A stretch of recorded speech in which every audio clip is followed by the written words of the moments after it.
welcome. This is Deborah Cat, and you are listening to the Better Sex Podcast. This is the home of unfiltered conversations about sex and relationships and how to make them better. In these conversations, I sit down with all sorts of amazing humans and discuss ideas and strategies that you can try at home so that you can have better sex. I truly believe that better sex makes for a better world. So if you want to have a better world and help create a better world for all, please hit the like button, subscribe, and leave a comment. If you have any questions about sex or relationship for me or my guests, please email deborahtantracat@gmail.com. The information is in the show notes below. So I am ridiculously, so excited to welcome my guest. My guest today is Z. They are the founder of Embody More Love. This is a spiritual dance community for personal and cultural liberation. For over 22 years, Z has been guiding dance embodiment and eros as the source of healing, creativity, and building community, and shifting our culture. Z loves to coach. Z's love coaching focuses on secure attachment, kink, gender expression, polyamory, and the erotic arts as a spiritual path. Z guides grief rituals that integrate the lineage from, I am so sorry, I am not going to pronounce that correctly, so I will ask them about that in a moment. Z is a choreographer and a dancer, creating erotic films that root our soul in the earth's body, arouse our imaginations, nourish our heart and eros of humanity and the whole human family.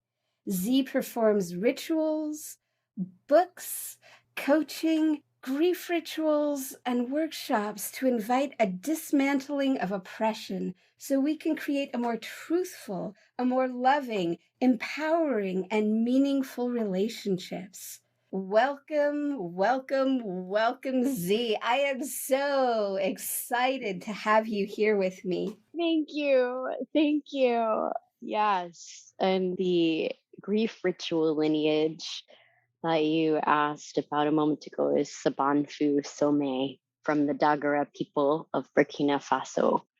And that is the lineage that I learned and practiced in and have the honor of carrying forth. And I'm so happy to be here with you. Thank you for having me. Yeah. Yeah, so I read the official bio and we just touched on your lineage, but please, I know you have an amazing story and I'd love to share, how did you get here? It's such a big question and it's such a juicy opportunity. Well, I think something that's important to know about me is that even as a infant or like probably 2-year-old, I just loved to run and fly and jump at people and I would expect them to catch me. Okay? I've heard this story now as an adult in my family and not a lot has changed because I still love play and full-bodied joy and connection. What's different is that I'm better at discerning who to run at. Oh Right? my And goodness. yeah, so I grew up with a lot of energy and I was socialized as white, as a girl. And so, one of the things in the US culture of what do we do with a young person who's socialized in those ways? How can that amount of energy not threaten us?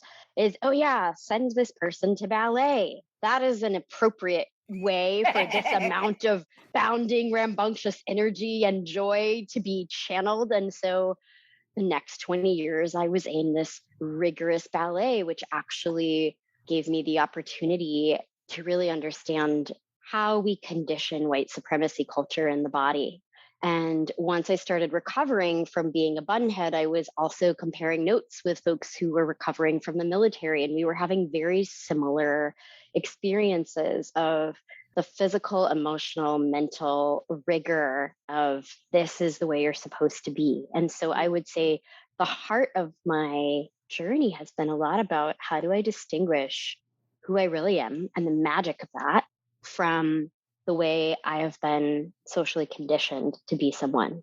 So that was the thread that then came forth around sex, race, money, gender, kink, relationship styles. Like all of these things became opportunities to be more authentically who we really are and to be in that courageous space of, I don't need to blindly follow all of these visible and invisible messages about who I'm supposed to be. That's often part of a larger system that I may not agree with. Yeah. So Mm. that's like a short answer. I love that you started by saying that you like to run and throw yourself at people because that's kind of how I met you. You know, we've crossed Yeah. paths over many, many Oh, different ways, but you were teaching a class at, I want to say, Dark Odyssey, mm-hmm. Mm-hmm. and it was about, like, I believe it was like dance and power and Yeah. bringing all of those things together. And I, not vaguely, I viscerally remember you jumping into somebody's arms and then that being the demo piece and kind of going like, wow, that's awesome. Yeah, you're reminding me that it was Dark Odyssey, their surrender event, Mhm. and in the dungeon later, I'm so friggin' tickled by this. In the dungeon, there's like on the first night, there's kind of all these little hors d'oeuvres where you can go around and try new things. Mhm. And someone approached me and they were like, Z, I watched you run and jump into someone's arms like a year ago or 2 years ago, and it stayed with me. And I want to be able to do that with my partner. And it was the amount of trust that I felt you two have that so deeply moved me. And so I think on the physical level, it's like, yeah, I'm going to go full out and just like leap into your arms, right? And on the energy level, it's like, okay, I trust myself. I trust you. I trust how we know each other's timing and our ability to be present with each other that we could do this, Mhm. and I'm interested in both the physical and the energetics. Like, what's the relational context that allows us to fly together? Yeah. Yeah. So my experience of that was I actually worked with your partner who had caught you and like put on a blindfold to play with that energy and to play with that experience. And it was magic.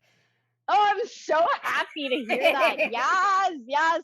There's this body of work that's currently called Playing with Power and Gender Through Dance. Mhm. And teaching it and touring it across the US and Europe. And it's essentially dance becomes the place that we're able to explore our desires, our sense of safety.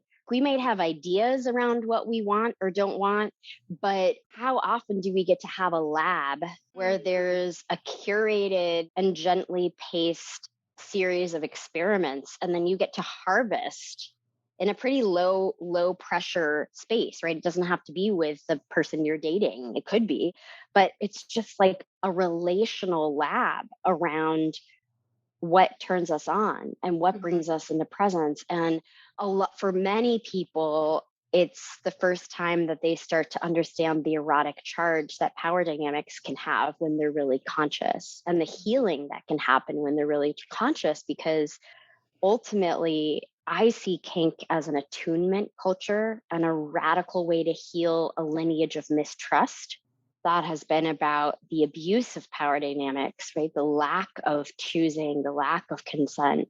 And so when we see that and we're like, okay, we are actually going to choose not just what makes sense for us on a personal level, but also we're going to deconstruct all of the social ranks that are in the culture around us so we can be more truthful with each other. And that's what I've been doing with my leadership program this week, is what I call the social locator, like looking at all the ways we're marginalized and normalized and slowing down to be present with that, because when we rush through those, sometimes that's where we have a lot of relational gaps or relational ruptures in our human family. So good. I'm so Yeah. happy to be connected again. That's great. Oh, me too. Um, Yeah. and before we started rolling, we were talking a little bit about your leadership program and about capacity, Yeah. and I'd love to hear more about how you're incorporating that. Thank you. Yeah. Well, the program is called Waking the Heart of Our Human Family. And really, it's about presence. And the way that many of us have a lot of trauma personally, collectively, historically. We're in a period of time where that is more pronounced right now. And so it impacts our ability to co presence. And a lot of this leadership, I used to do leadership trainings that were about actions. What are the programs we're building? How do we build our audience? And then in the last 2 years, it was more about leading from presence and less from action, right? It was like being the presence of care with each other and the way that truth emerges differently in that. And so a lot of what we're doing is noticing. I've retitled the nervous system because, like, who wants to have a nervous system? It's such a weird title to think that, like, so I call it the presence system. And we work with the vagus nerve Mhm. and our capacity to state shift, to move towards presence, to move towards more harmony instead of disharmony, right? Instead of thinking of the old languaging of regulating your nervous system. That's not very liberational language, but we're accustomed to that, right? But to bring our present system into harmony is resourcing. When you go out into the woods and you're in the presence of trees, there's this way that our bodies are invited to come into presence with them. And it's not what they're doing, it's that they're being in a Mhm. certain way. So, a lot of what we're doing in this program is noticing what our capacity is, noticing when we get dysregulated or when we kind of go into disharmony. That could be around certain areas or topics in our life. It could be around certain times of day that we Mhm. tend to get a little bit less present, and starting to notice that, and then building this, accumulating this kind of baseline of presence through a daily practice. And one of the things we're starting to notice is our capacity. So, for example, I had a brain injury recently last Mhm. year, and it was the biggest injury of my life.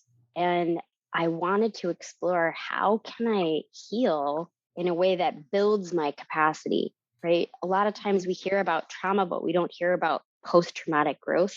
What makes the difference between someone just surviving the trauma versus someone growing from that because there was a capacity expansion to meet the intensity of the situation?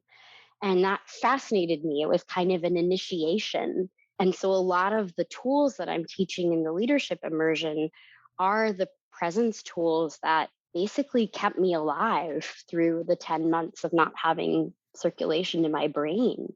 And these tools are about working with the vagus nerve and self touch and sound. And they're also mindset tools, like being open to receiving that which brings us joy. Like, there's a way I can look at a tree outside and not have a very big experience. And then there's a way that I can shift the way my internal attention is to actually take in the beauty of that same tree and be moved by it. And the tree's doing the same thing, but I am now available to receive it, to let it move me. And we can do that with relationships.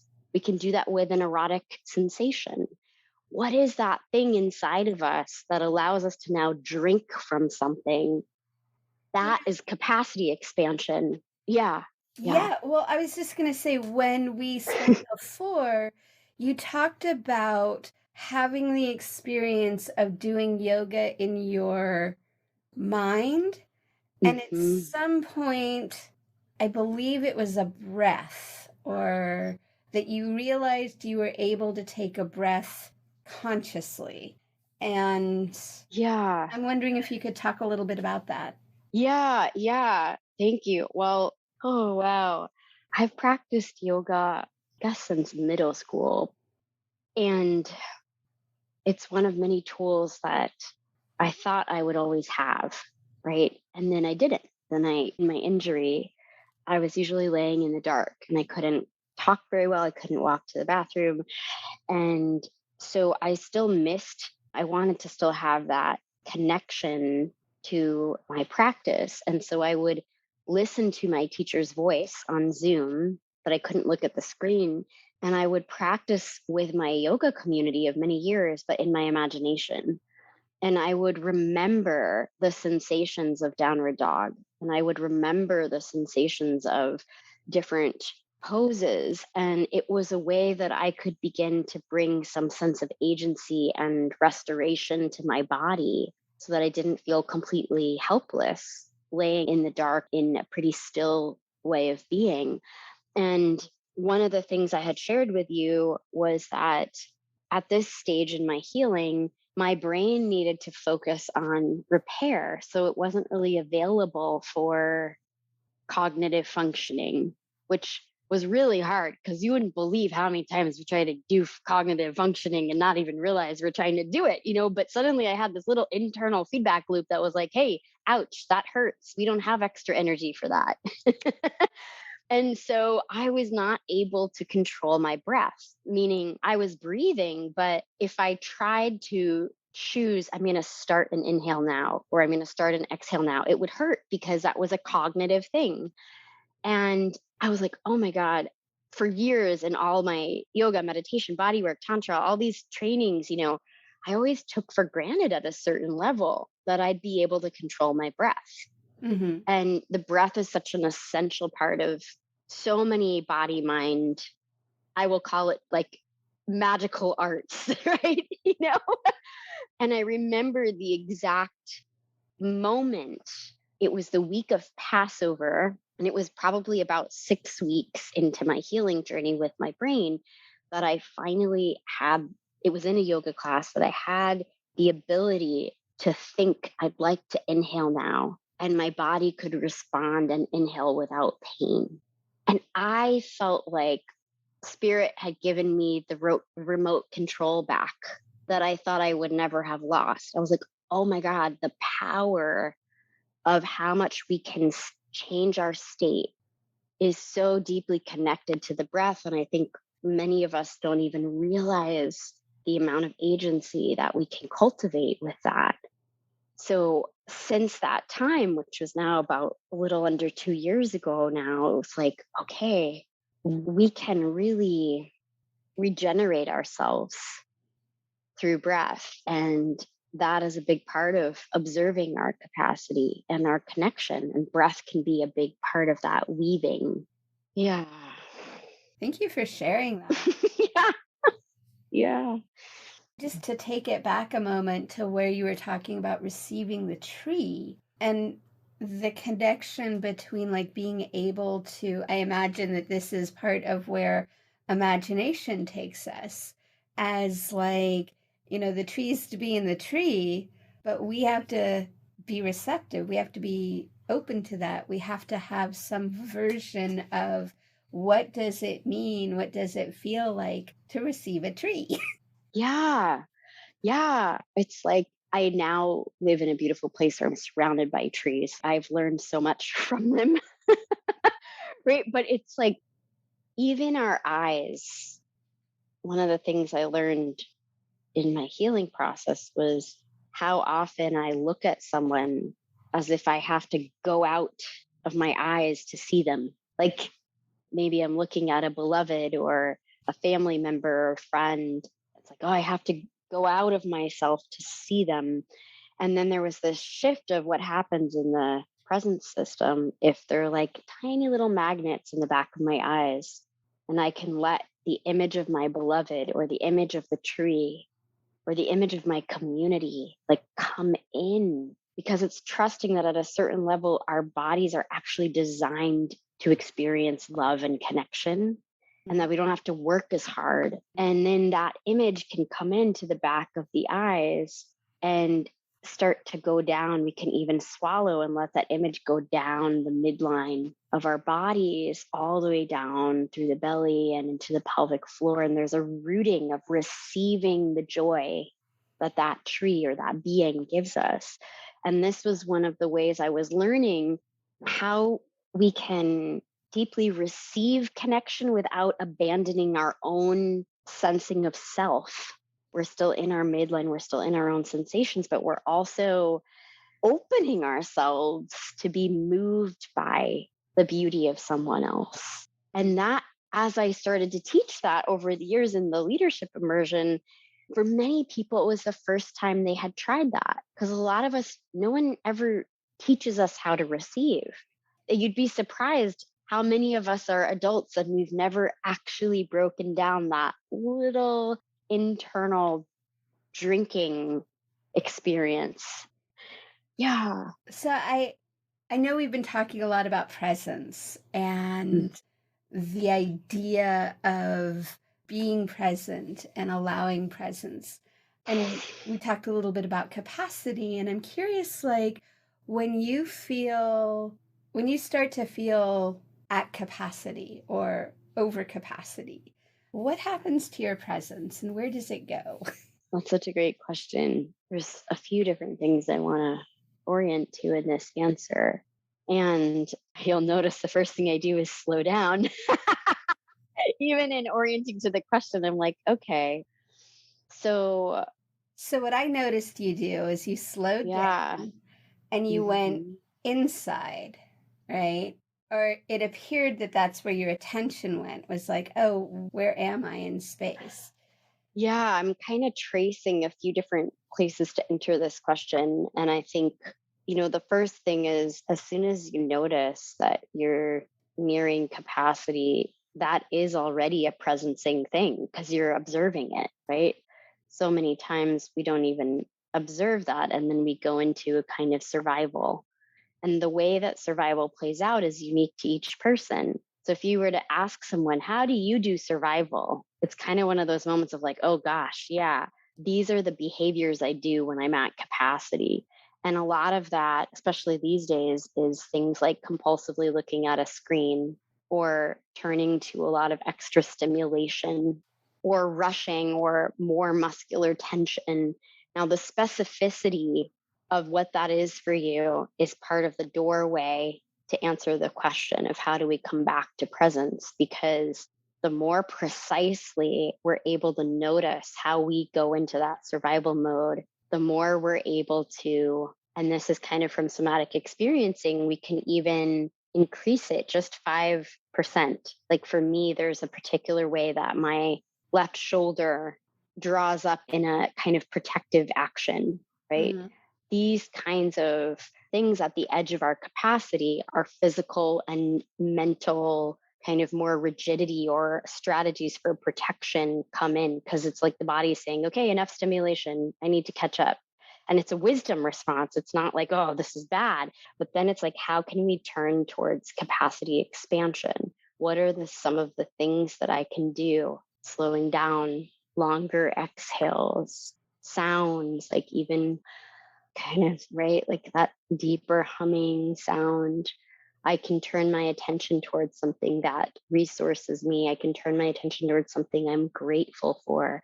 There's a number of things, but essentially, I'm first just observing, oh, my system is starting to get a little fuzzy or urgent.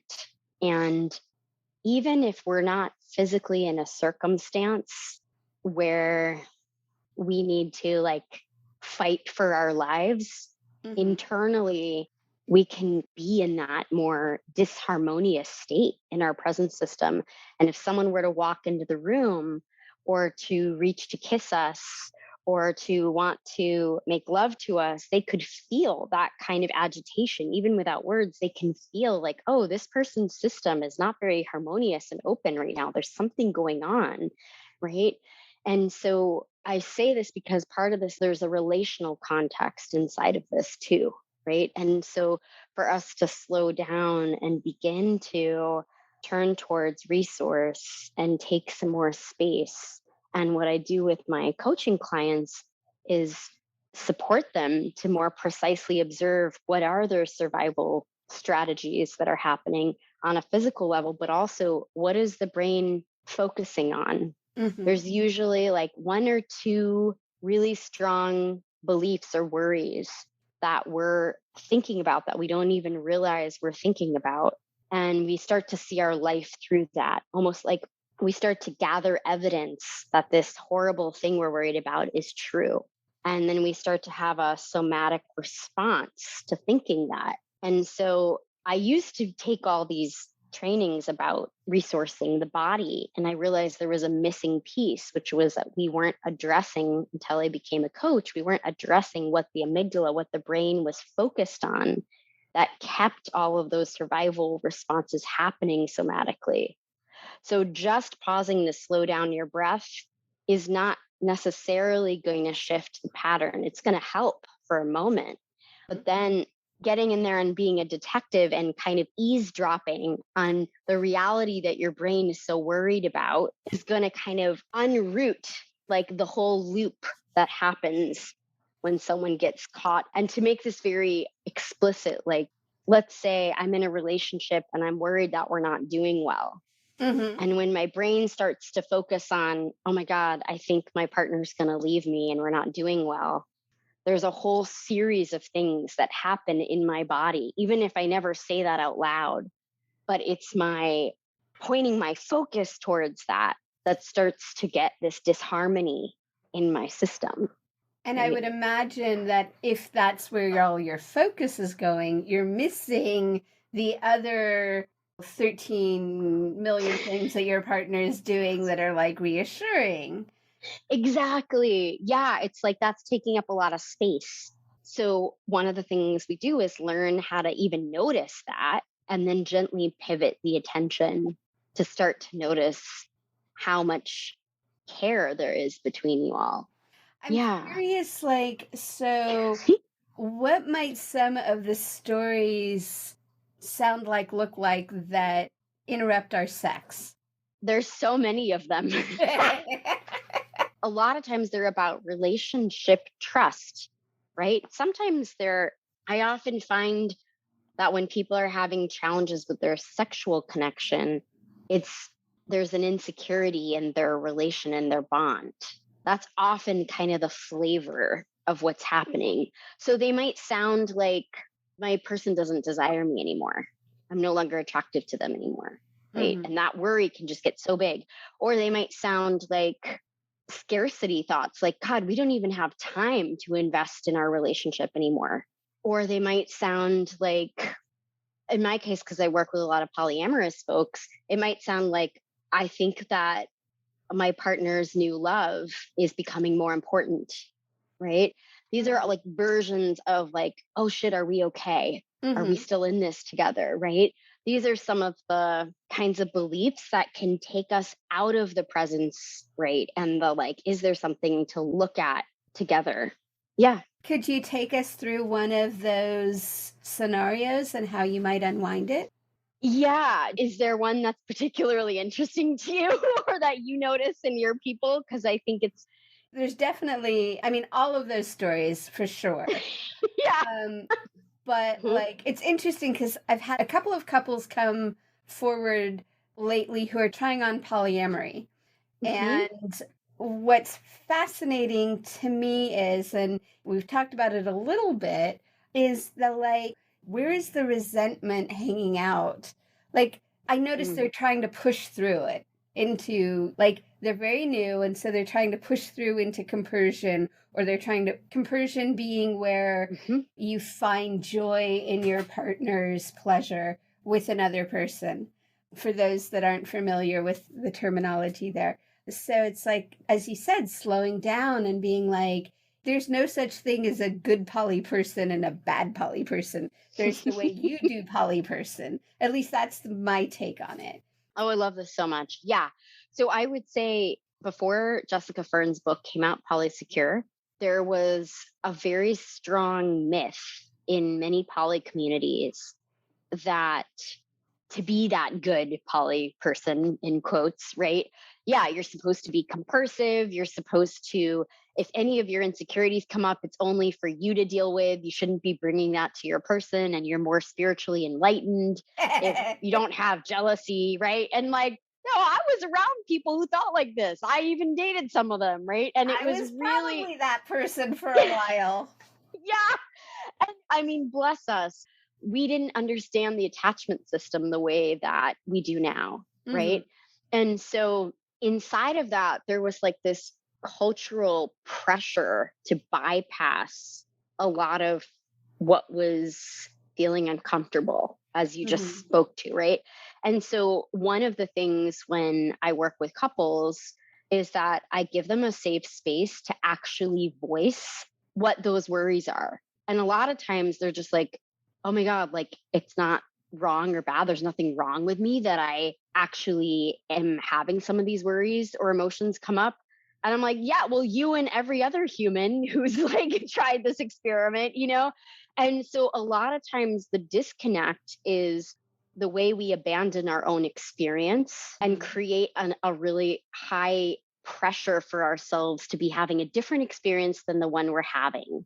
And so creating that safe space where, okay, I can cough this up and let me start to distill now what is actually happening from the meaning I've been making around it. And that's slowing down, doing that together.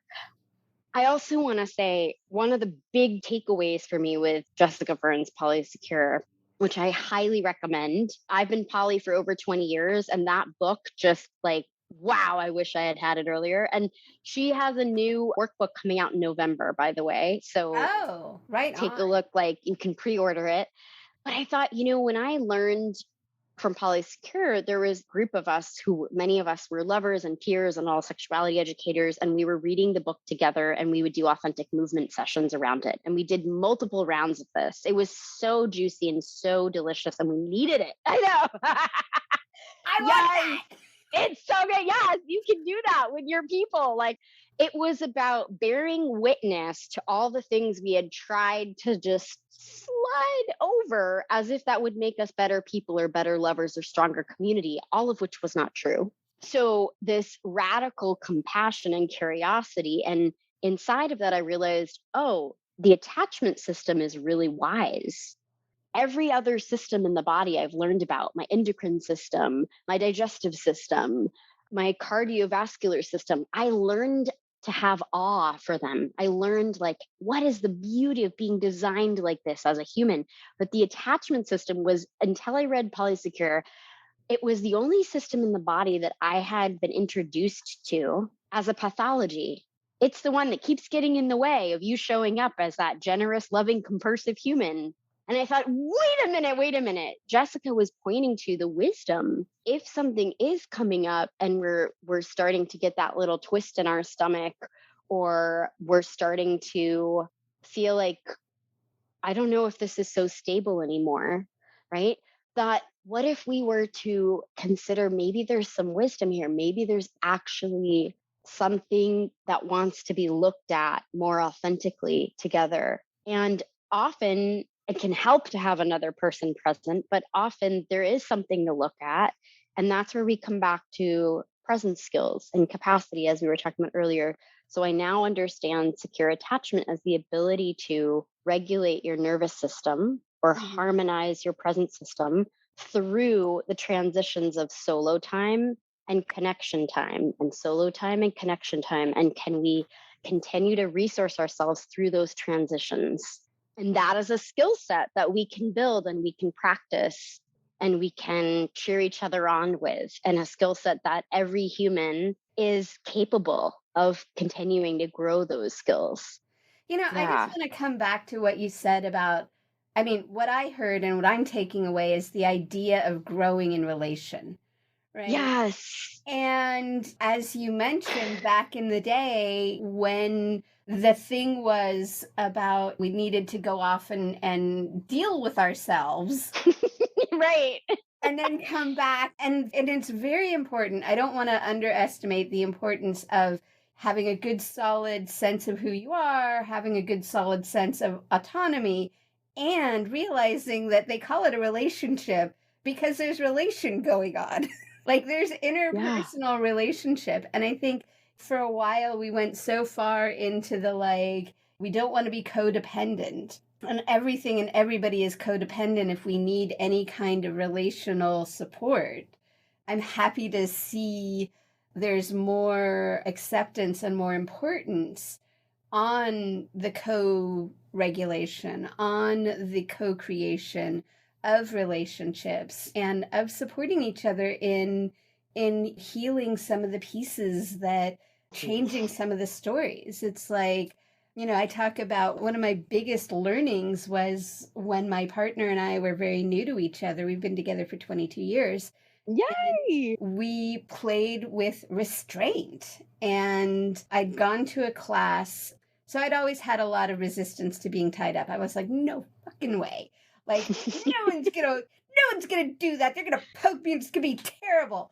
And I went Mm, to a class of Midori's where it was about using your voice, an oral sex class. And she talked about like, mm. I'm gonna tie you up and it's going to be safe and I'm going to be there with you. And I was like, oh my fucking God, I want that. Ah. And so I went back to my partner and I was like, that thing you've been wanting to do for a while? Well, if we do it this way, I'm open to it. Mhm. And so we did. Like, it was comfy, it was cozy. Yes, I couldn't go anywhere. Yes, I was in one place. Like, I got to go through this cycle of, and we agreed, it's like, I want to explore pushing up against something or someone. So, and I Yes. want to explore my anger in being Mhm. held. And so our conversations probably weren't quite that advanced. Like, I was probably just like, okay, don't let me up until I safe word or whatever. But it was like he literally sat there with me and watched me through my process and Yes. then was there to hold me when I was done. And I did. I went through this whole like 3-year-old temper tantrum and screaming and yelling and just like all of this stuff that had nowhere to go until we created this space. And I Mm. couldn't have done it by myself. It was certainly regular therapy wasn't going to get me there. Wow. So Yes. I just want to really underline you were Mm. talking about like the healing power of conscious kink and the healing Yes. power of like what we've been talking about with like holding space and changing stories. So, Oh my gosh. I love this. I love that you shared that. That's an example of capacity expansion, right? Because there's a companioning each other through the edges of our fear and at the edges of what we think we're able to do or not do with grace. And that's part of a scene. That's part of playing at the space where there's a threshold of the presence system, right? And then because we're being seen and witnessed and cherished and worshiped and like yummed up, our capacity, interesting, starts to expand. And that's such a powerful way to build a bond with someone. My definition of kink is sexual behaviors, identities, and desires that challenge social approval, giving you the opportunity to experience your shame, courage, pleasure, and liberation. And just like you said in your beautiful example, so often that charge of anger and discomfort is part of the turn on, is part of the thing that allows the capacity to expand when we have enough safety and relational trust that our system becomes interested in a little bit of elasticity, and the support of the relation can get alchemized into expanding the capacity. Yes, my favorite. It's so so good. my favorite. So I just, as you were saying that, one of the things that I heard recently, somebody was explaining dominance as leadership. And I really love that. I mean, that's one flavor of dominance. There's a shit ton of flavors, but I really like the idea of that flavor of dominance being leadership and being Mhm. able to expand your leadership skills by holding that space, by doing the interaction piece. I mean, that to me sounds like what you're up to. Absolutely. Yeah. I mean, in my eyes, the archetype of the dominant is so deeply misunderstood. And part of the medicine of the dominant is a leader that is trustworthy, a leader that has its followers' well being in heart. And we need that. We need that. That is medicine for our times right now. So many of us have become so afraid of authority, have so much doubt around how this country is being run, right? And so to see the model, to see someone embody authority in a way that's trustworthy, in a way that is deeply companioning us and honoring us, even through the places where we feel afraid, that is literally how we come back into belonging to our own experience. As Brene Brown would say, that builds shame resilience. It's like, oh, yeah, I am really who I am. And here's this being who is honoring that and is an anchor so that I don't get lost into all of the social approval and conditioning of who I thought I should be, to be desired, to be loved, to be in a secure bond. I actually get to be really who I am. And this moment of intimacy is a way of affirming that for each other. And there's a deep, deep freedom in that. Oh, Yeah. good. Man, as I knew this would be, this is an amazing conversation. It went in so many Thank different you. places. So I feel like we only Mhm. touched in on the amazing work that you're doing in the world. Thank And you. so I'm wondering, what is it you're up to in this moment? How can people reach you? So I'll pause there Yeah. for a moment. Awesome. Well, the main thing that I'm offering right now is love coaching for individuals and couples, and specifically around relationship as spiritual path. And I work a lot with kinky and polyamorous and gender expansive or trans folks because that is me in my life and my community. And I'm currently guiding my leadership immersion, but it is a closed group. So it is in process. I do it once a year. So the main way people can explore this magic is to come for coaching. And I offer free interest chat conversations with folks. And I'm in the process of building a library of recorded tools so that people can go in, and some of these tools that I'm offering my clients can be more accessible to folks. And then I recently relocated to Guerneville. I live on the Russian River, 90 minutes north of the bay. It's frigging gorgeous and delicious. And I will be offering in person dance series on playing with power and gender. And Ah, those dates, it's going to be a few months out. Those mhm. dates will be revealed. But if you want to know more about what I'm up to, you can join my newsletter by coming to my website, which is embodymorelove.com. And of course, all of those links are going to be in the show notes. And Awesome.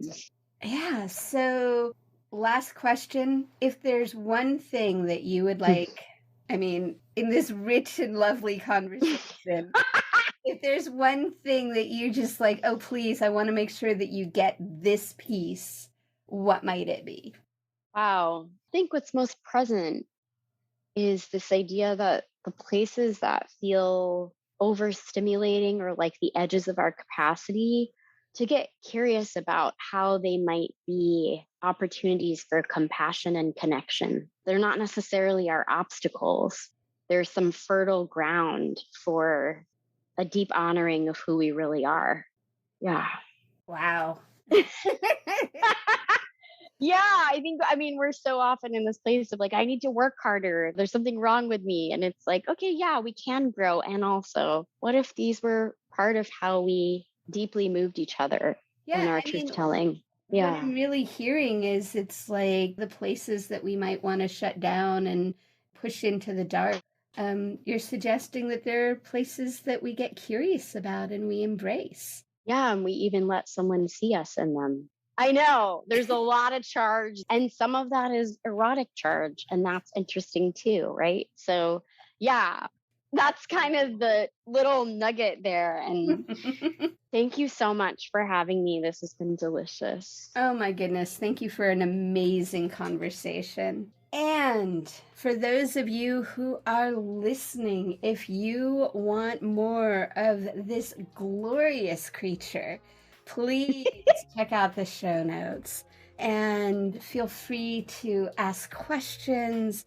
Please like, subscribe, and leave a comment because, as I said before, better sex leads to a better world. I will see you next time. Thank you so much for joining us.